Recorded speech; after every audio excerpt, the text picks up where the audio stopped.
Hello, dragons. I am here to finish the rest of the book. I am here to read chapters 77 through 80 of The Wild Robot. Are you loving this book as much as we all are?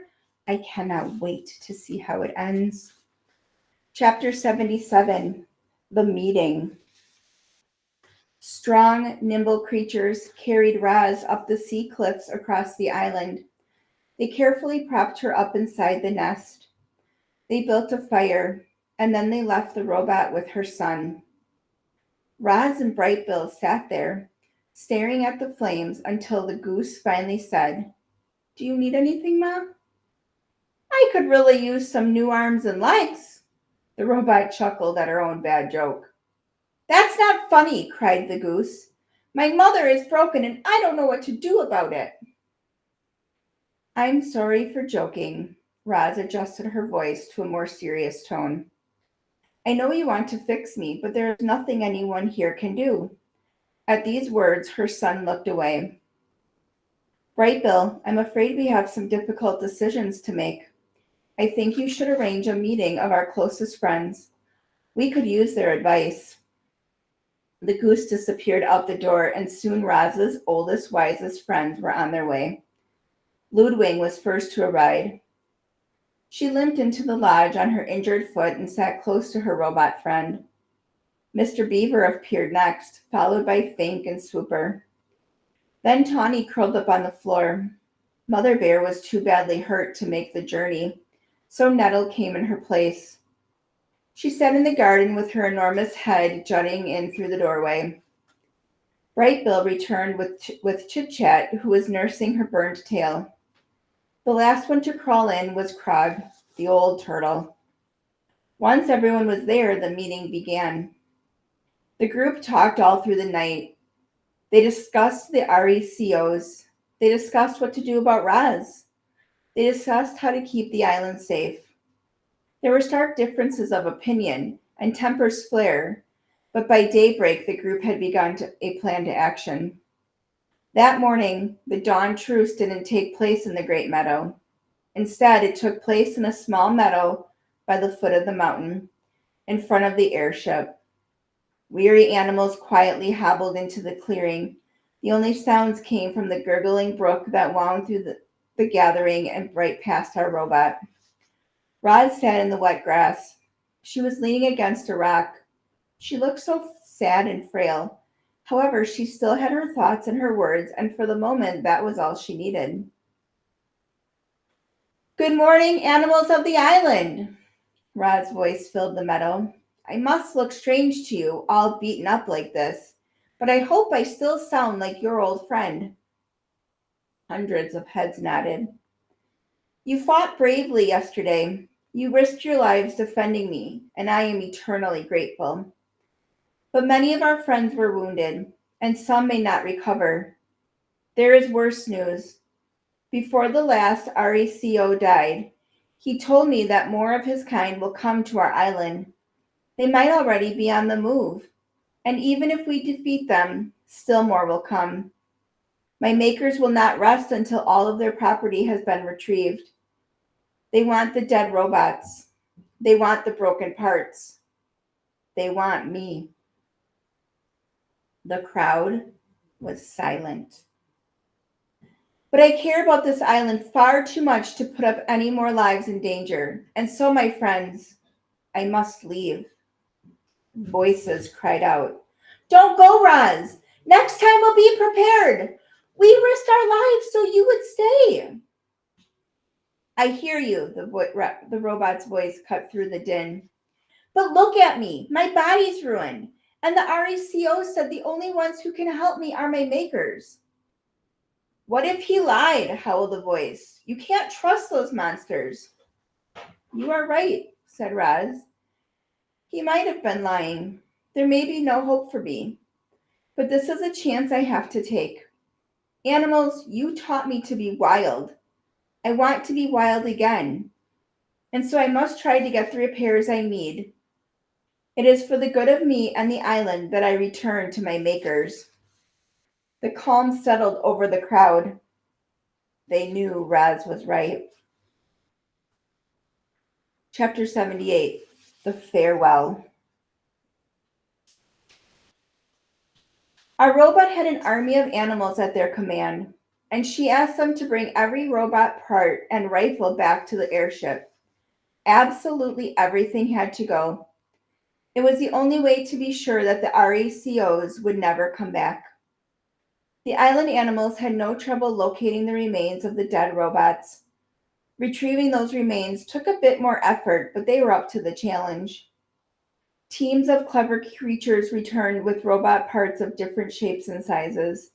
Smashed heads and broken rifles and twisted tubes and heavy bodies were all loaded into the ship until the entire island had been cleared. Even the tiniest scraps were collected. It's amazing what an army of animals can do. A light mist was falling when they finally heaved Roz through the ship's doorway. Her head slowly turned to face the crowd of geese and beavers and owls and insects and foxes and raccoons and vultures and moose and bears and possums and fish and deer and otters and turtles and woodpeckers and squirrels and frogs and hares and on and on. Every animal on the island had come to give the robot a proper send-off. Goodbye, you wild animals, Roz's voice echoed through the gray mist.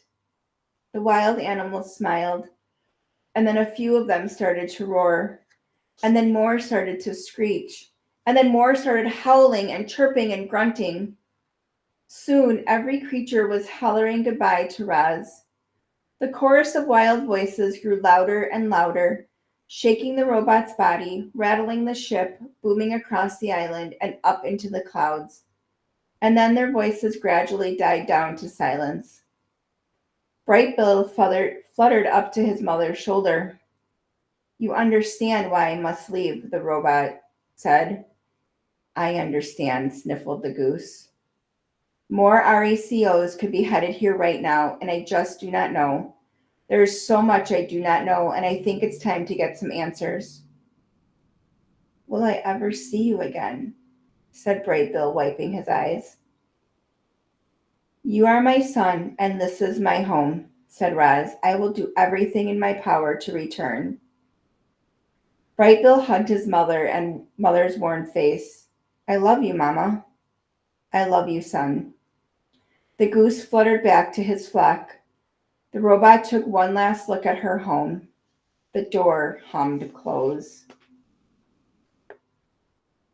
A little picture of Roz and Bright Bill. Chapter 79, The Departure. The airship's engines automatically fired up. Then the ship slowly floated above the island, turned to the south, and disappeared into the clouds. Chapter 80, The Sky. Our story ends in the sky, where the robot was being whisked away from the only home she'd ever known. As Rod sat in the airship, broken and alone and speeding towards a mysterious future, she looked back at her miraculous past. Reader, it must seem impossible that our robot could have changed so much. Maybe the RACOs were right. Maybe Roz was really defective, and some glitch in her programming had caused her to accidentally become a wild robot. Or maybe Roz was designed to think and learn and change, and had simply done those things better than anyone could have imagined.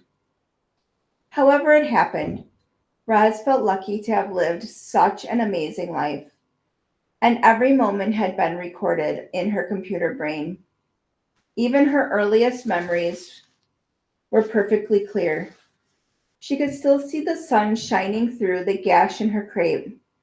She could still hear the waves crashing against the shore.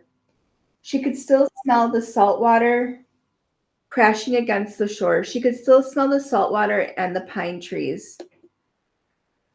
Would she ever see and hear and smell those things again? Would she ever again climb a mountain or build a lodge or play with a goose? Not just a goose, a sun. Brightbill had been Roz's son from the moment she picked up his egg. She had saved him from certain death, and then he saved her. Was the reason Roz had lived for so well for so long. And if she wanted to continue living, if she wanted to be wild again, she needed to be with her family and her friends on her island. So as Roz raced through the sky, she began computing a plan. She would get the repairs that she needed. She would escape from her new life. She would find a way home. And that's the end, my friends, my dragons, of The Wild Robot. Did you know that this book is going to be a movie in the fall? I can't wait to see it. Did you also know that there's a second book in the series? That's right. If you fell in love with Roz and all of her friends like I did, you're going to want to go to the library and check out The Wild Robot Protects. I wonder if she gets back home. Dragons, what do you think? I'm so curious. You'll have to find me when we come back to school and tell me what you think is going to happen. And if you read the book, the next one, you'll have to tell me if you were right. All right, my friends, I hope this finds you having a safe and wonderful summer. Please keep reading. Don't stop here. Find another book to fall in love with and enjoy. Have a great summer, dragons. Bye-bye.